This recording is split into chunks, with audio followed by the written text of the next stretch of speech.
Good morning. On behalf of the Friends of the National World War II Memorial and the National Park Service, welcome to this sacred place as we celebrate the 80th anniversary of VJ Day, the Allied victory in the Pacific and the end of World War II. Please welcome today's official party. World War II Merchant Marine veteran, Mr. Dave Yoho.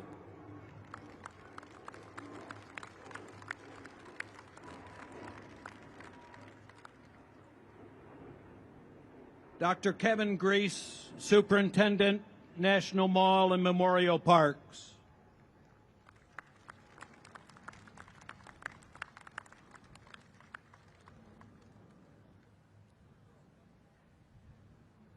Mrs. Jane Dropa, Chair, Friends of the National World War II Memorial.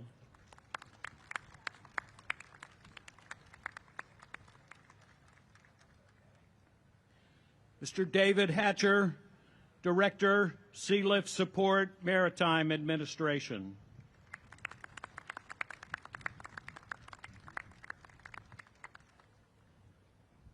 And Chaplain Kevin Trimble.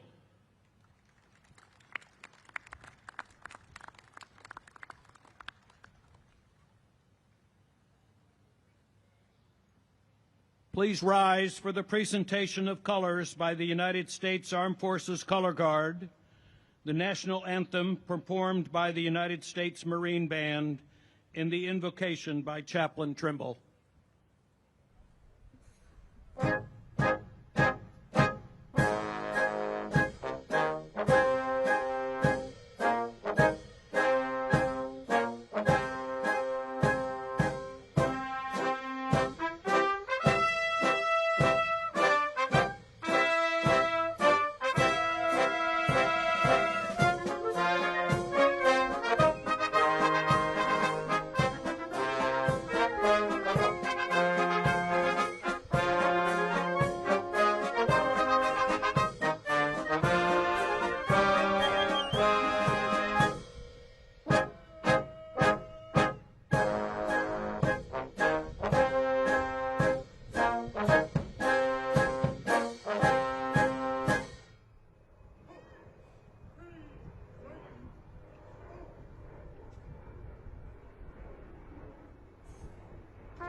Good morning. According to your faith tradition, would you bow with me in a word of prayer? Almighty God, into whose hand is the life of every living thing and the breath of all mankind, we look to you today in solemn gratitude for your sovereign provision, your protection, and your favor. We acknowledge your presence on this beautiful day as we stand in the shadow of this monument. 80 years ago, after years of violent conflict spanning the globe, the United States of America formally accepted the surrender of the Empire of Japan, ending the greatest armed conflict the world has yet seen. In your eternal wisdom and providence, God, you have raised up countless ordinary men and women who became extraordinary and heroically protected the freedoms of those who came behind them, advancing in the face of an unyielding enemy to liberate the people who were held captive. Countless thousands of brave warriors have given their lives to win peace, and today we honor them here in this memorial as a tribute to their deeds. Sovereign God, I ask your blessings on those who continue to mourn their loss, others who continue to lay claim to your grace. As America's sons and daughters in uniform continue to stand vigilant against the threats of our freedoms, we pray your blessings, your shielding, and your protection. Your sovereign governance continue to preserve the freedoms for which so many have paid with their final breath. God Almighty, we ask that you heal the hurts of this war-torn world and bestow upon us freedom, justice, and peace for all. In your name I pray. Amen.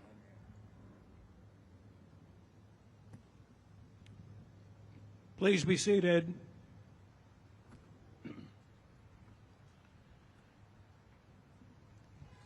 The Friends of the National World War II Memorial is proud to co-host today's observance with the National Park Service, stewards of this memorial. We are honored to welcome Dr. Kevin Grease, Superintendent of the National Mall and Memorial Parks. Good morning. Awesome. What great weather this is, huh? Before I begin, I'd like to just recognize the fantastic honor guard, the service they perform every day for representing, respecting all of what we do for the nation. And our outstanding band, thank you very much for everything you do for these ceremonies.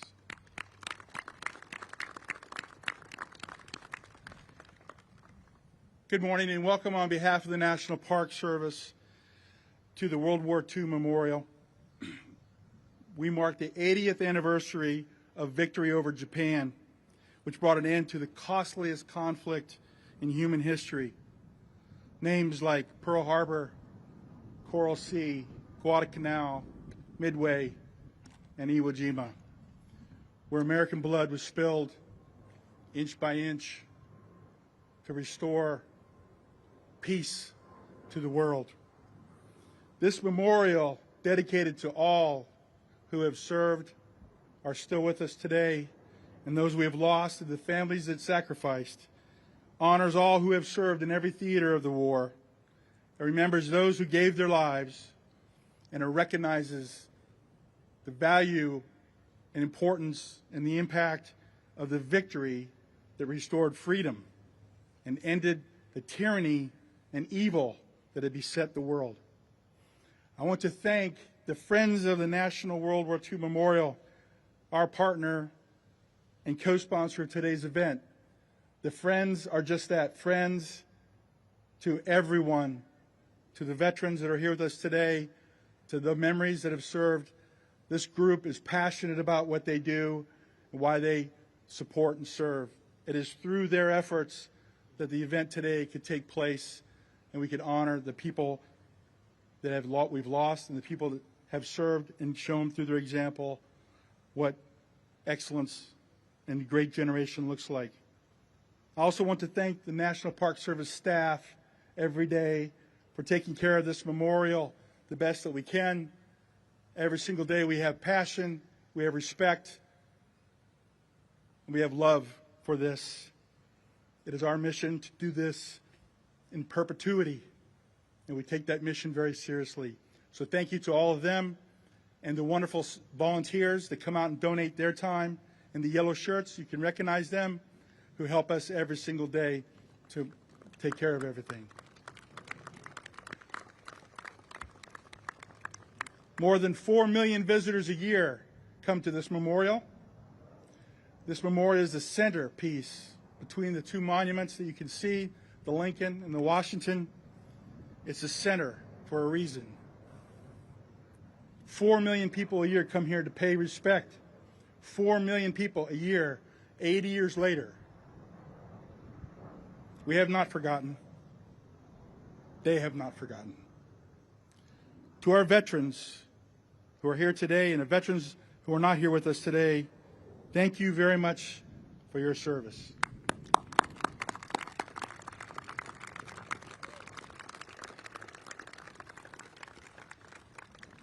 We are very honored at your presence, and glad you could be with us here today to share your stories, for us to recognize you in person, and to say thank you.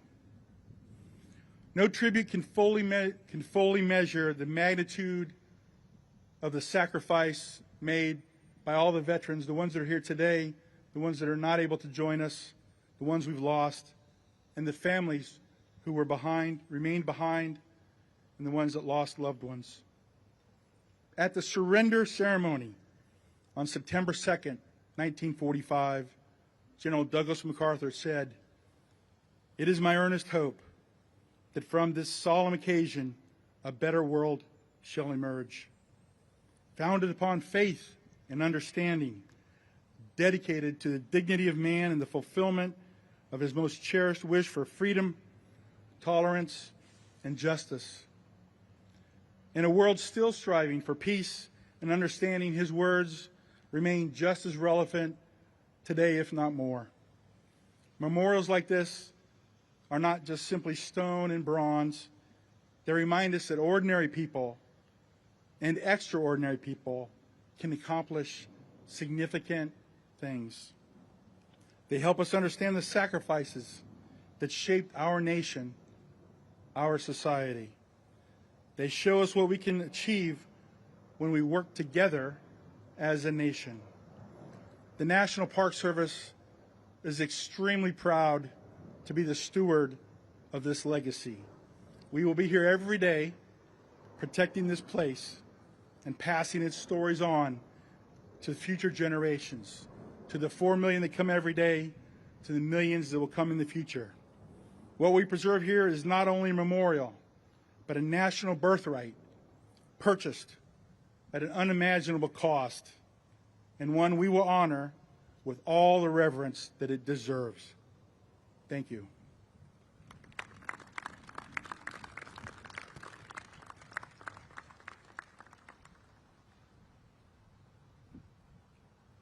Founded in 2007, Friends of the National World War II Memorial is dedicated to honoring the greatest generation and preserving their legacy for future generations. Please welcome our chair, Mrs. Jane Dropa. Good morning. On behalf of Friends of the National World War II Memorial, I am deeply honored to welcome you this solemn and historic occasion, the 80th anniversary of VJ Day, the Allied victory in the Pacific, and the end of World War II. I want to begin by recognizing our valued allies, both of 80 years ago and today, our distinguished guests, Superintendent Grease and the National Park Service, members of the military, and all those who have gathered with us today. But most especially, I want to welcome and thank our World War II veterans.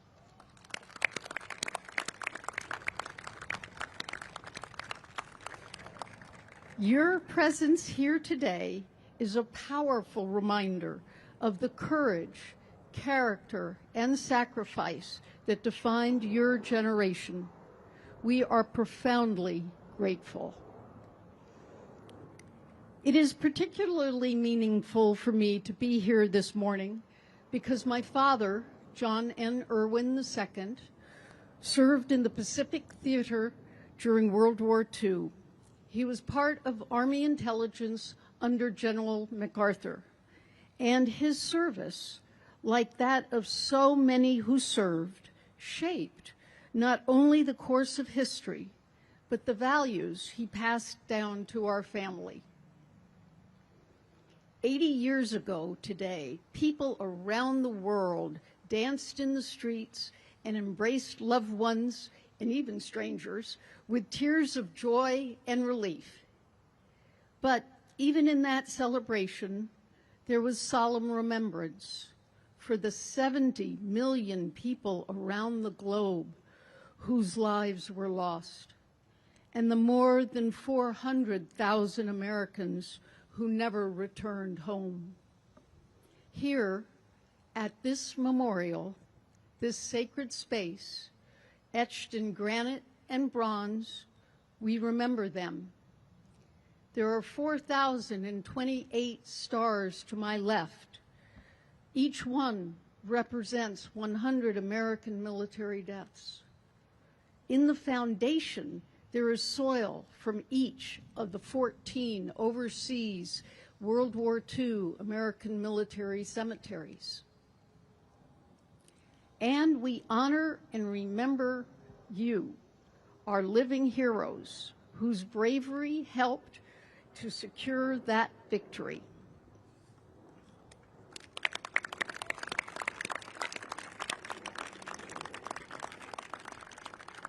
Today is not just a commemoration of the past, it is a call to the future, a call to preserve this memorial and what it stands for. And as my fellow board member, Admiral John Baldwin, wrote in an op-ed piece this weekend, the true commemoration lies in our actions, recording veterans' testimonies before they are lost, teaching the next generation the human cost of war, strengthening alliances that prevent future conflict, and rejecting the false comfort of forgetting. We need to ensure that every generation understands what was won and what was sacrificed. Thank you for joining us. And thank you from the bottom of my heart to our veterans. Your legacy lives on in all of us and will never be forgotten. Thank you.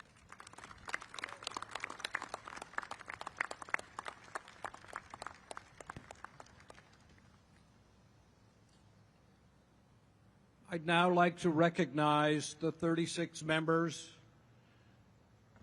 of the American Defenders of Bataan and Corregidor Memorial Society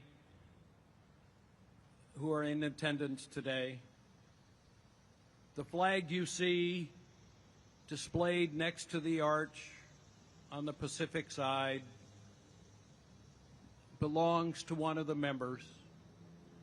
That flag was made from parachute silk of supplies dropped by B-29s after the Japanese surrender, and the flag was erected over the POW camp in Japan.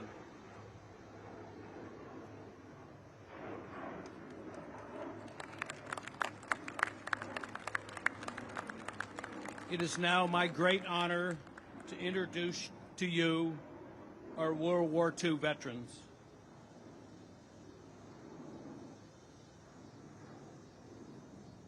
Mr. Dave Yoho. At just 16 years old, Dave Yoho joined the United States Merchant Marine and served aboard a T-2 tanker supplying combat ships in the South Pacific. The war ended days before his 17th birthday. Let us honor Mr. Dave Yoho.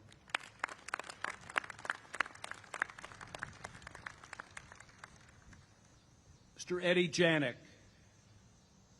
Eddie Janik joined the United States Navy at 16 and served with the Naval Shore Party during amphibious assaults on Peleliu, Leyte, and Lingayen Gulf. As a beach master, he kept order in the chaos of battle. He later served aboard the USS Okanagan during the Korean War. Let us honor Mr. Eddie Janik.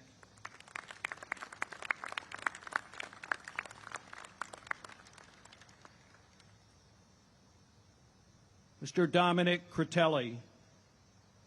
At 104 years old, Dominic Critelli served with the 95th Infantry Division in the Headquarters Battalion Artillery Aviation Unit.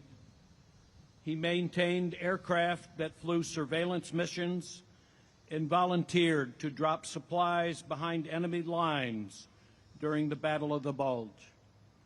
Let us honor Mr. Dominic Critelli.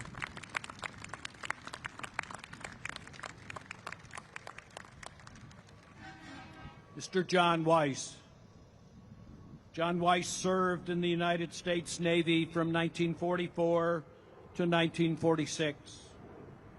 Assigned to the Seabees in the Philippines, he helped build critical airfields to support the planned invasion of Japan. Let us honor Mr. John Weiss.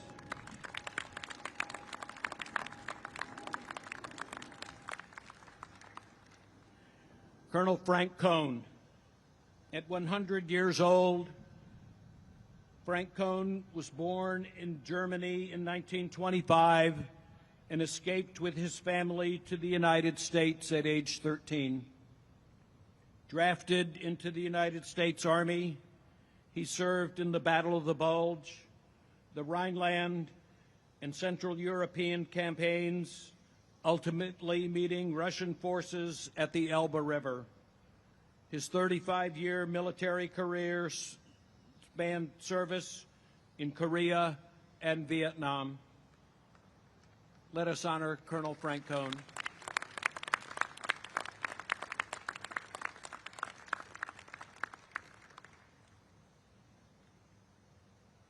Lieutenant Commander Jeffrey Donahue. At age 102, Lieutenant Commander Donahue served as a naval aviator aboard the USS Salamaua in the Pacific.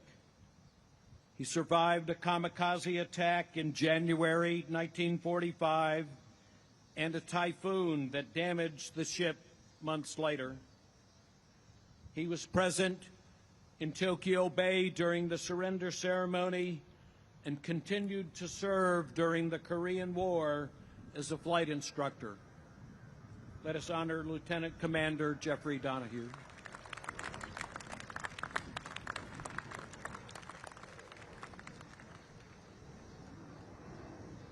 Mr. Bernard Duskin, Jr. Bernard Duskin served as a first lieutenant in the United States Marine Corps, flying 88 combat missions in the Solomon and Philippine Islands.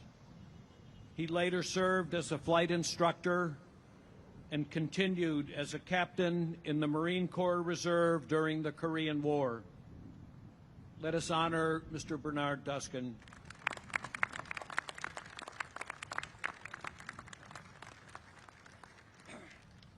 Mr. Callan Safel. Born and raised in Washington, D.C., Callan Safel enlisted in the Navy at 17, served in the Pacific as an electrician's mate first class. Aboard a wooden-hulled degaussing ship, he supported mine-sweeping operations critical to fleet safety. Let us honor Mr. Callan Safel.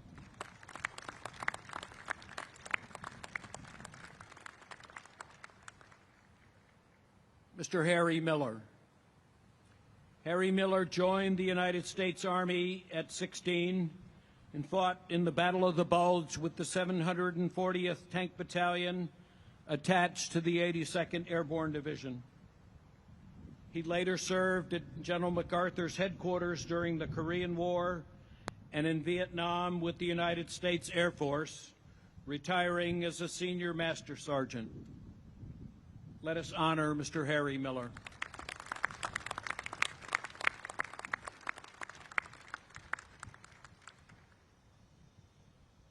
Mr. Alton Riggins. Alton Riggins served in the United States Navy in the Pacific Theater. After the war, he worked as a bricklayer and drove a taxi in Washington, D.C., continuing a life of service to his community.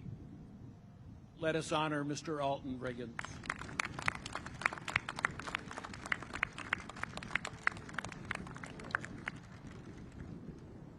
Mr. Dixon Hemphill.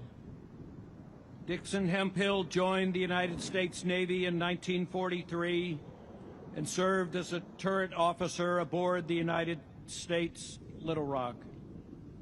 He later trained Taiwanese sailors in Shanghai and retired from the Naval Reserve as a lieutenant commander.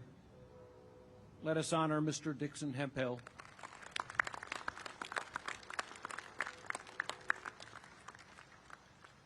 Mr. James Barron. James Barron joined the United States Navy at age 18, served aboard LST-543. On D-Day, he landed Canadian troops on Juno Beach and continued cross-channel missions, delivering reinforcements and evacuating wounded. He later built a career with the Atomic Energy Commission.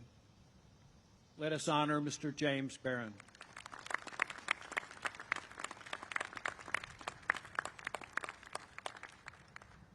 Mr. James Quinn.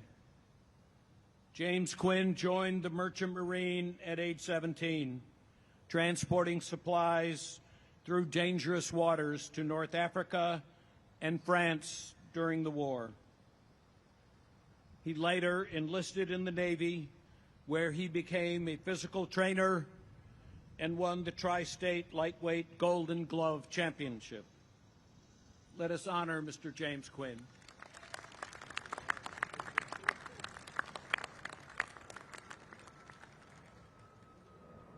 One more round of applause for all our World War II veterans.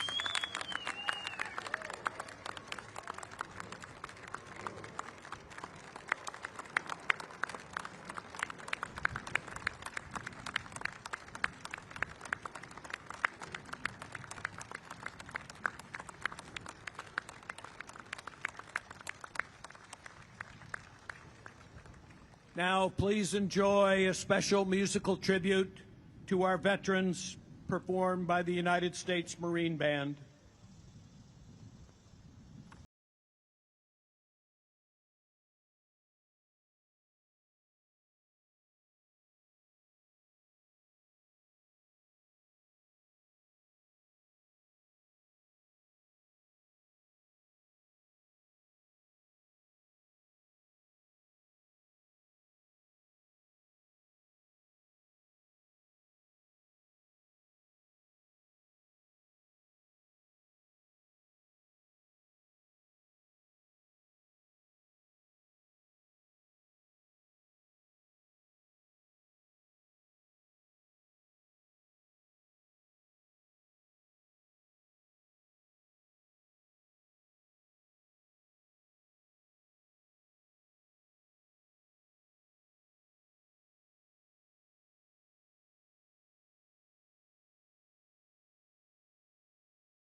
is now my great honor to introduce our keynote speaker, Mr. Dave Yoho.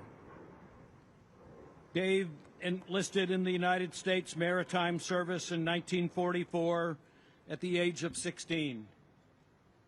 He trained at Sheepshead Bay, New York, and served aboard a T-2 tanker in the South Pacific. The war ended just 4 days before his 17th birthday.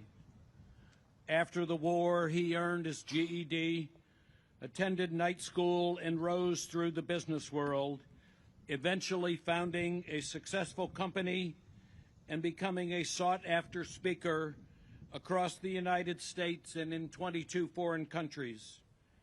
Dave is also a recipient of the Congressional Gold Medal. Please welcome Mr. Dave Yoho.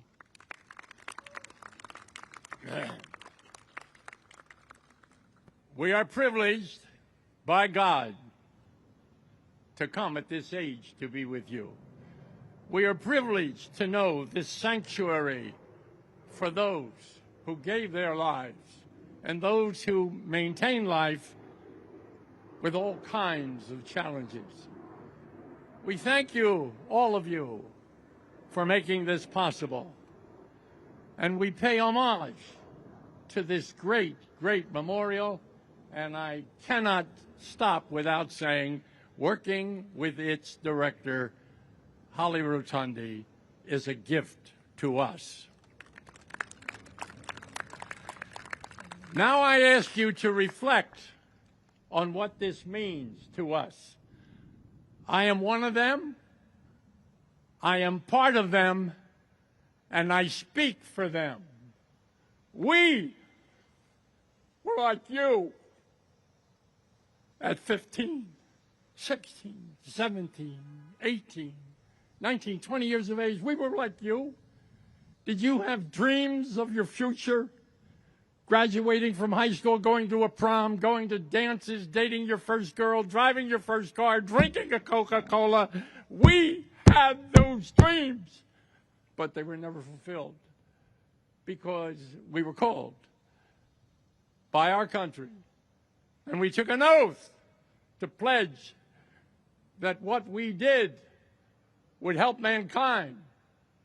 And if you view the movie, Saving Private Ryan, two things I will call to your attention. If you haven't seen it recently, watch it again. Watch the first 20 minutes, and you'll understand combat. You'll understand what they experience.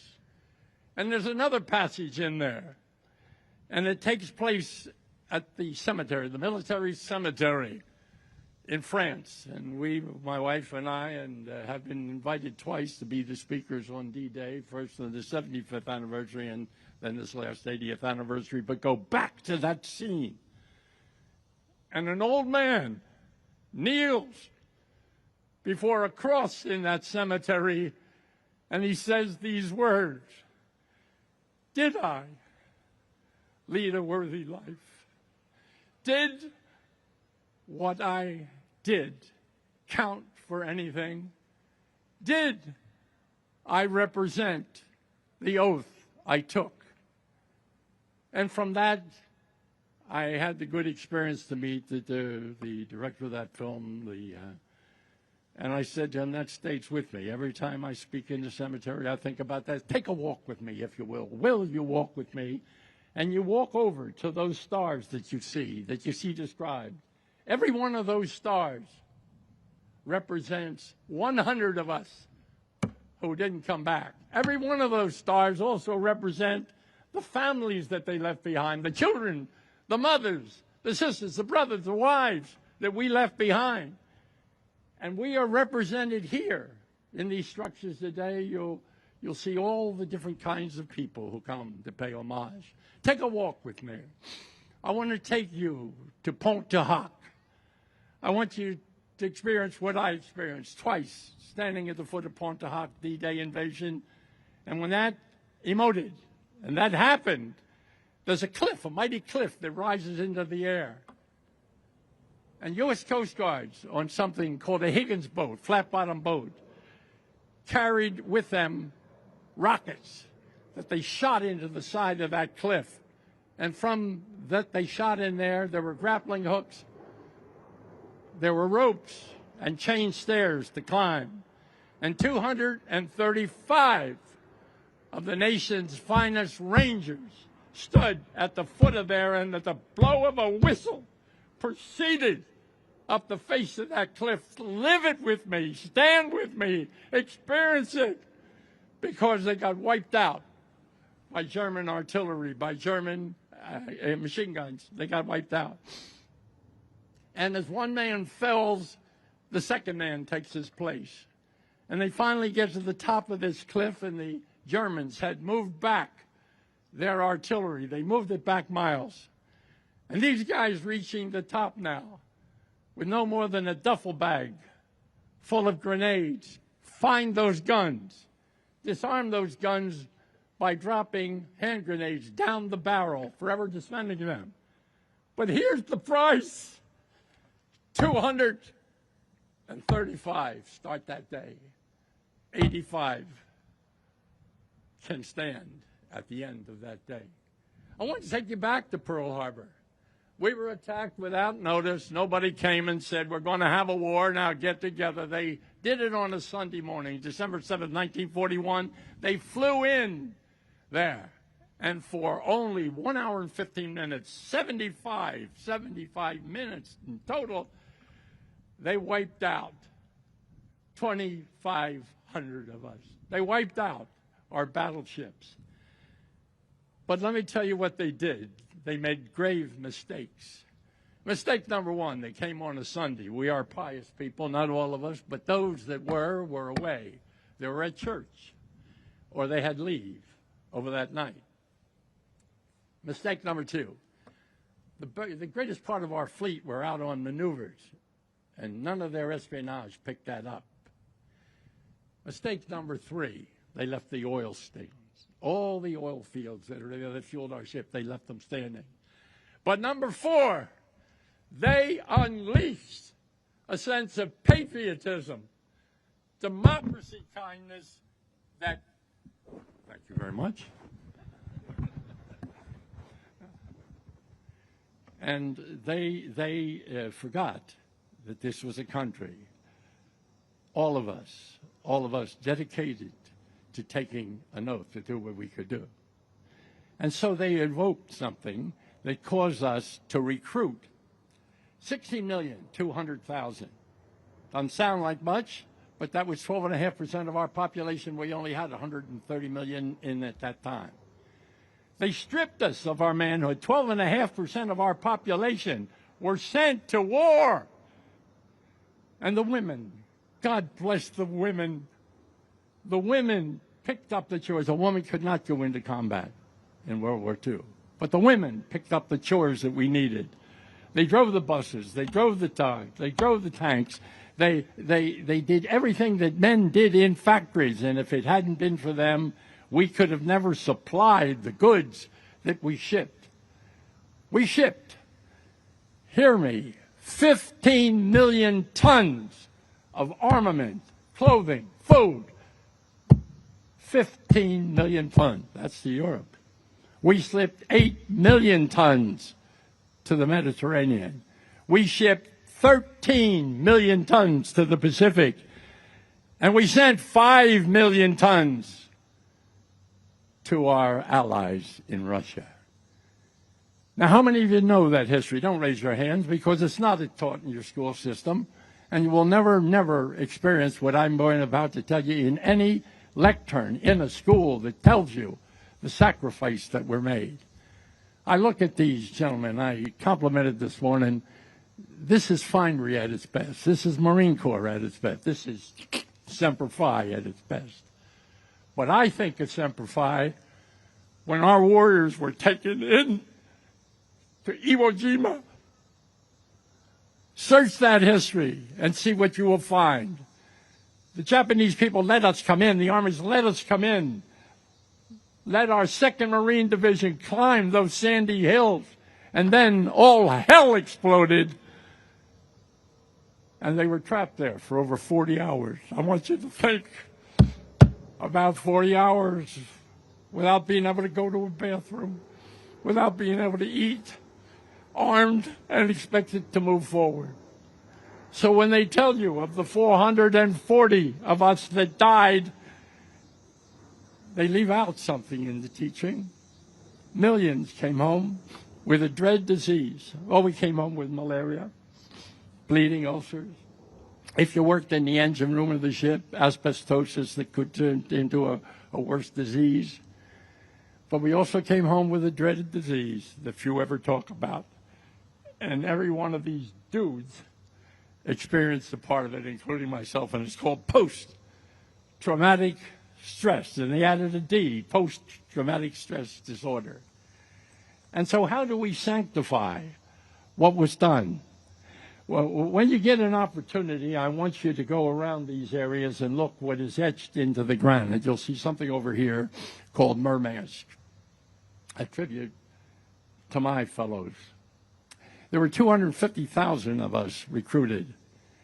They were sinking ships so rapidly that in 1938, President Roosevelt, a wise commander-in-chief, said, "We will build a flotilla of ships and never be without the ships that we need." Don't forget, here we were in the United States.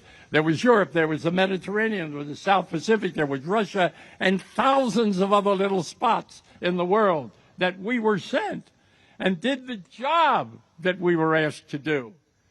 I'm not here to down anything that was ever done. My role here is to make you aware. The war was over. We had whipped them. We beat them at every stage in Europe. We had beaten them. And out of nowhere came the Battle of the Bulge. And if you happen to be a relative of anyone who experienced, they won't talk about it. In fact, many of you will come up to me later and say, my grandfather, my father, my uncle, they were in the war, but they never spoke about it. Why? The Battle of the Bulge, the war was over. We had beaten Germany. We were the kings. We lost 19,200 men died in the Battle of the Bulge. And those that survive are stricken forever with denial. When the old man kneels in that cemetery and says, "Did I do a worthful job? Was what I did good for this country?" I want to tell you about the women who flew the planes.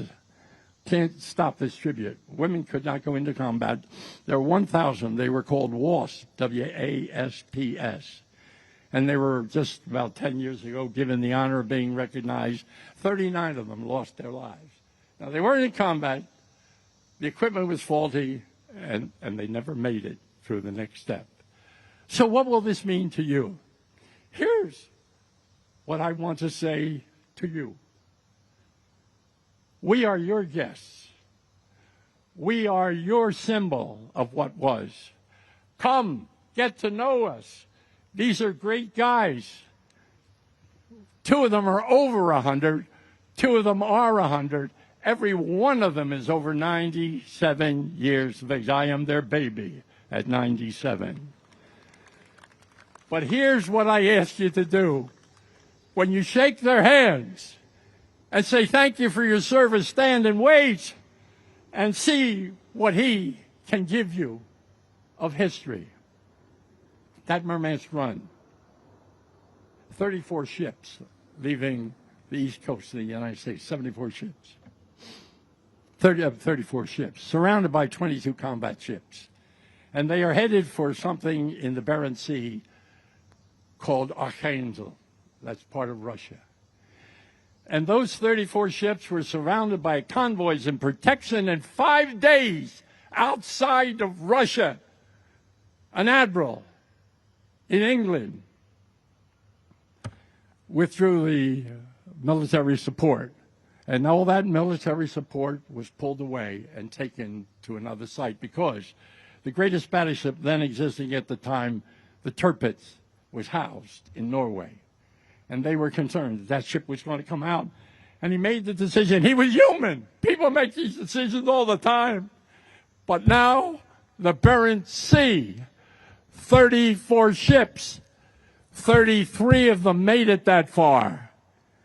The Barents Sea at that time of the year has a water temperature of 45 degrees below zero. If you hit that water, you have less than 4 minutes to survive. That's the Merman's Run. I take no umbrage with the fact that it's not in most history books. I take no umbrage that so many of the people, one of these gentlemen was in the Seabees. I defy you and your family ask what the Seabees did. There was a special division of the Navy. They said it was going to be a non-combatant position. Yeah, the minute we secured a beach, they went in with bulldozers and whatever equipment you could get to sound out that beach, to sound it out so we could lay down planks to get them in there. So what did we give? We gave our youth willingly, graciously, and ever thankful for the opportunity to do so.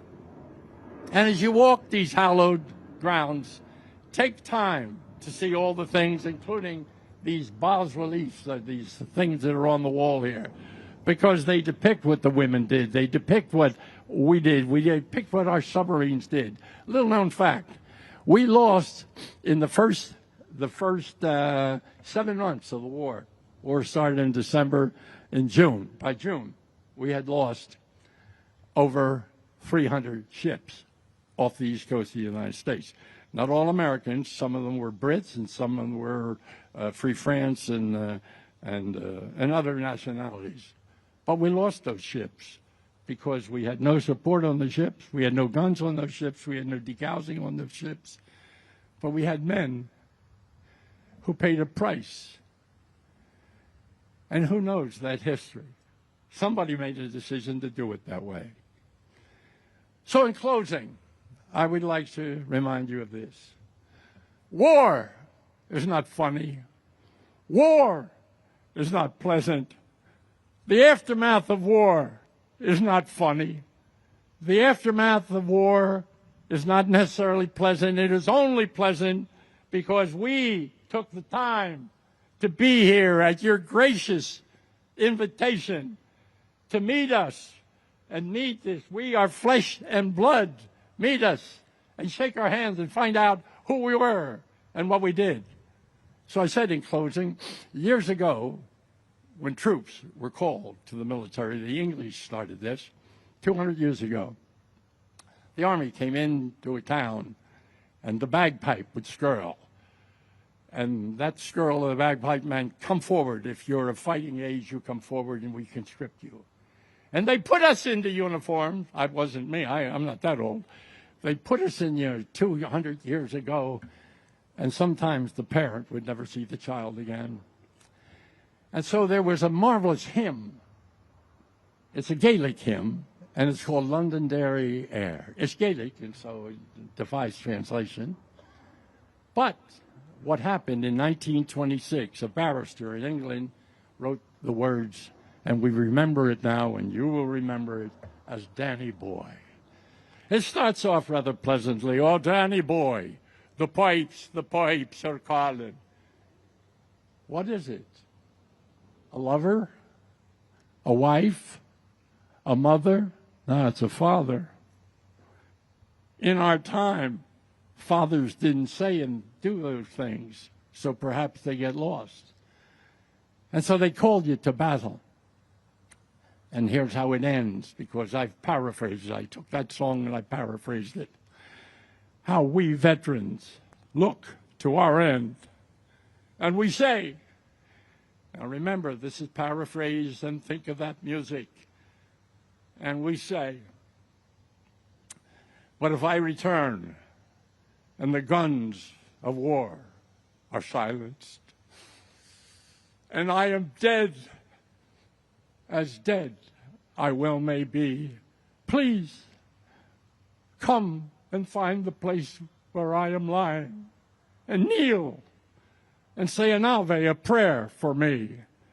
And we shall hear, though soft ye tread above us, and in our tomb 'twill warm and softer be, if you'll not say that you truly honor me, then I will sleep in peace for all eternity. Now, I want you to take that message with you. When you're with others, tell them about us. Tell them about what you saw and experienced there, and read on to find out more about us. And why do that? Well, because, remember, we gave up our yesterdays for your and their tomorrows. Now, as you leave this place, remember it, remember the words, and tell it to your friends, and tell them to experience this place, and tell them to experience us, to touch our hands, and then say to them that we gave up our yesterdays for their tomorrows, and we thank them for the privilege. And if they say to you, who spoke those words? Tell them it was a 16-year-old boy in the heart and mind of a 97-year-old veteran of World War II. God bless you.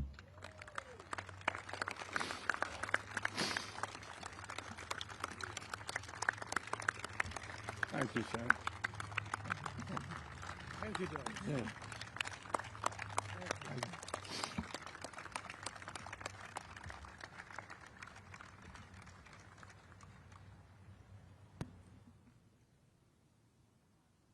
Ladies and gentlemen, please remain seated while we prepare for the official wreath laying at the memorial's Freedom Wall.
Representing the United States of America, our World War II veterans, Mr. Dave Yoho and Mr. Eddie Janik.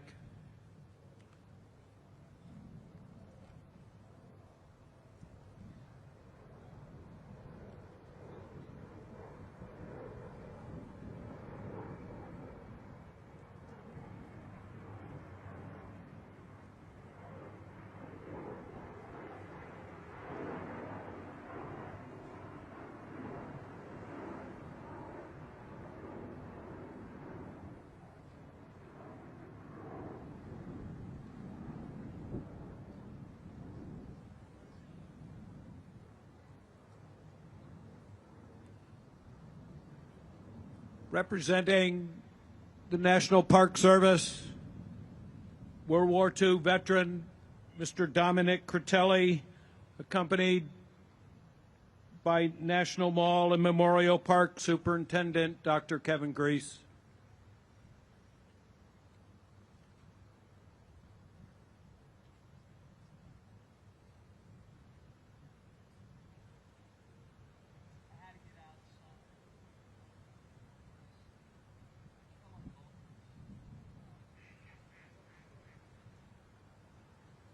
Representing Friends of the National World War II Memorial, World War II veteran, Mr. John Weiss, accompanied by Friends of the National World War II Memorial Chair, Mrs. Jane Dropa.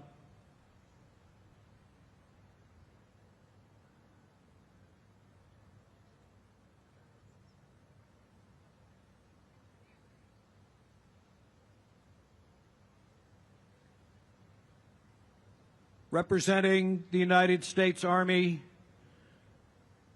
World War II veteran, Colonel Frank Cohn, accompanied by Chaplain Kevin Trimble.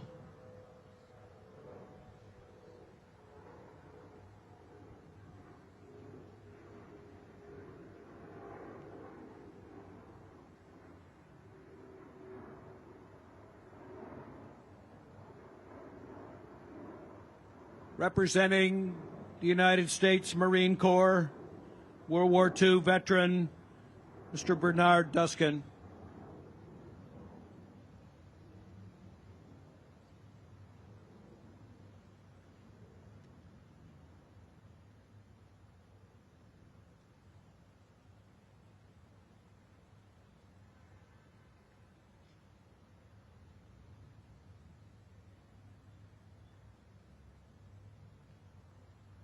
Representing the United States Navy, World War II veterans, Lieutenant Commander Jeffrey Donahue and Mr. Callan Safel.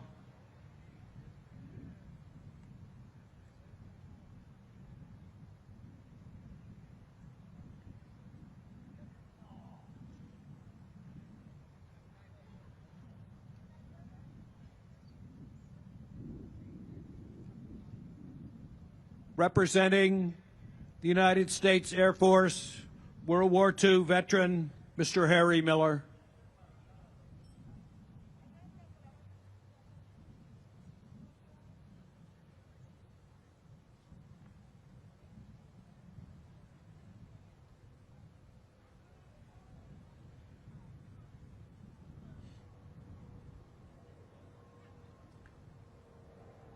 Representing the United States Coast Guard, World War II veterans, Mr. Alton Riggins and Mr. Dixon Hemphill.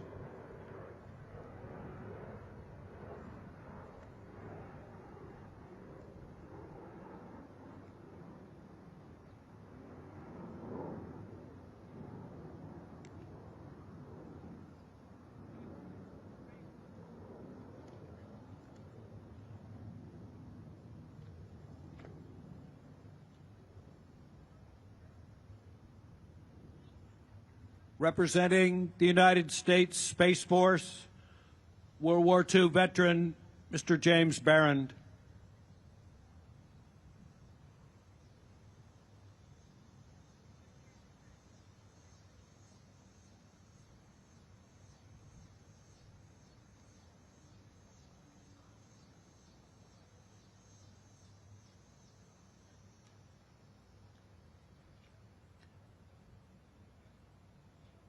representing the United States Merchant Marine, our Maritime Administration, Mr. David Hatcher, and Mr. Michael Griggs, accompanied by World War II veteran Mr. James Quinn.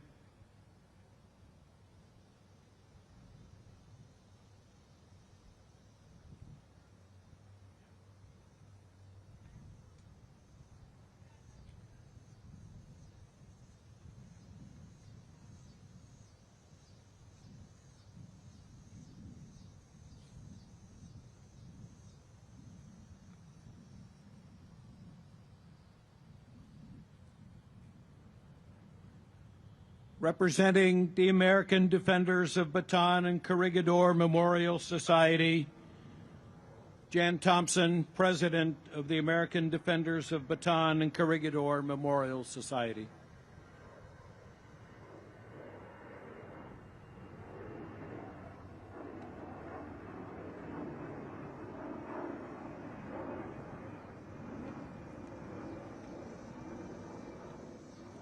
Please rise for the playing of taps.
Please be seated. We've now come to the part of the ceremony of the playing of the service songs. When you hear your service song, please stand to be recognized.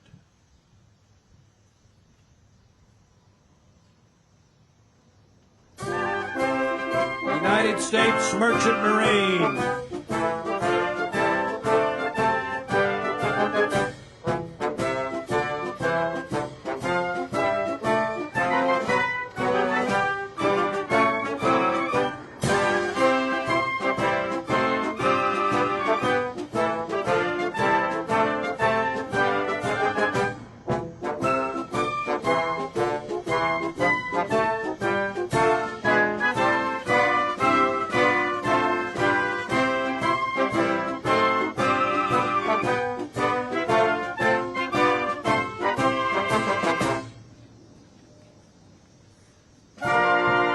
United States Army.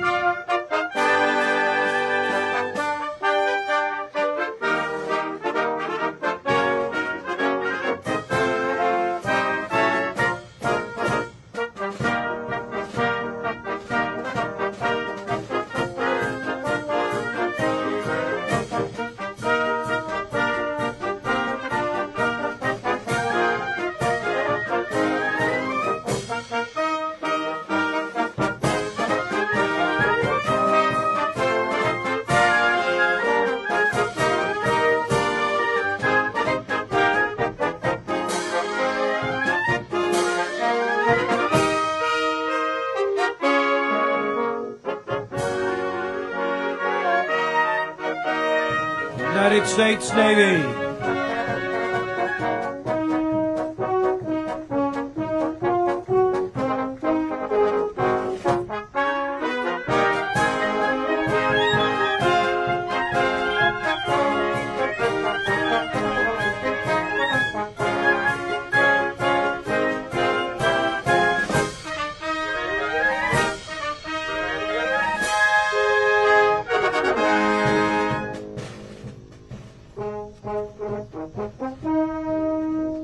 United States Coast Guard.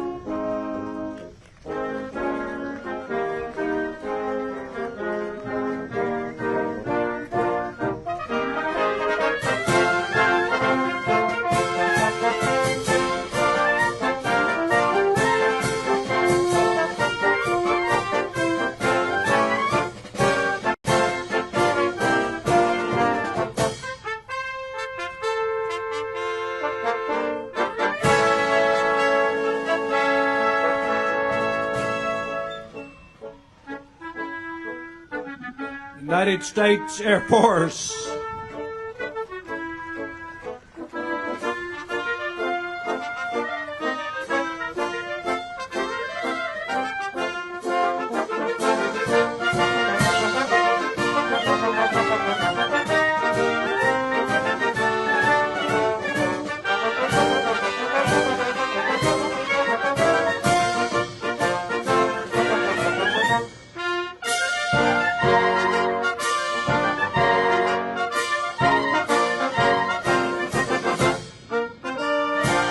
United States Space Force.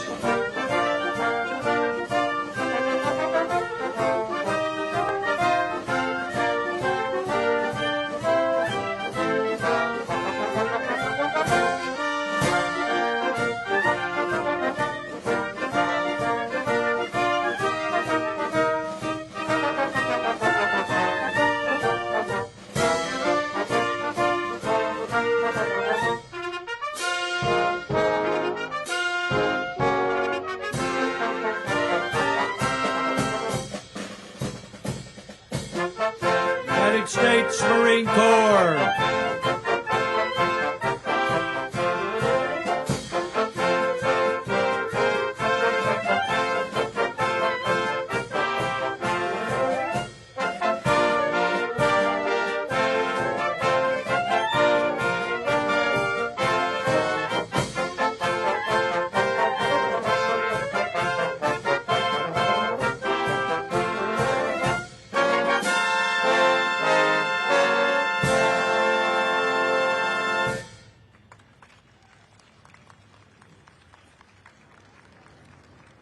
This concludes today's ceremony.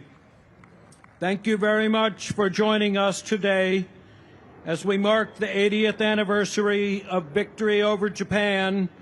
May we carry forward the legacy of the greatest generation, honoring their sacrifice, preserving their stories, and dedicating ourselves to the ideals they fought to defend.